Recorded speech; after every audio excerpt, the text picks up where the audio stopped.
I was sitting alone in a pastor's office preparing to sing when I noticed a beautiful picture on his office wall of a sailing ship on a stormy sea. I walked over to study the picture a little more closely and saw an inscription on the frame with a scripture passage from Psalm 107, 23 and 24, which read, "Those who go down to the sea in ships, who do business on great waters, they will see the works of the Lord and his wonders in the deep." I wanted to experience what I saw in that picture. A few years later, I felt the Lord prompting me to step out in faith and trust him for a new adventure. In the natural, with our 5 young children, it didn't make a lot of sense to resign from my leadership role in the company and walk away from the salary and benefits package that came with my position. But after much prayer and many conversations with my wife, I resigned from my job and launched out into the deep. I was about to experience the next few verses of Psalm 107.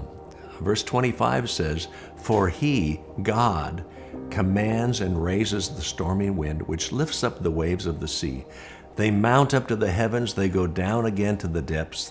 Their soul melts because of trouble. They reel to and fro and stagger like a drunken man, and at their wits' end." Wait a minute. I signed up to see the works of the Lord and his wonders in the deep. I didn't sign up for monstrous waves threatening to capsize my ship.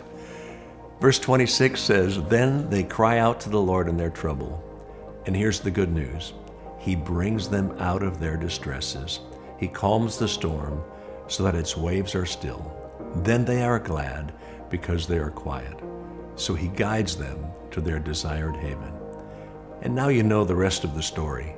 If you want to see the works of the Lord and his wonders in the deep, you are going to experience storms. But my friend, tough times and storms don't diminish the reality of God's presence. Darkness will fall, clouds do gather, and shadows may come. But our faith and confidence in him need never be shaken. And when we face those difficult times, he will be with us to make a way where there seems to be no way.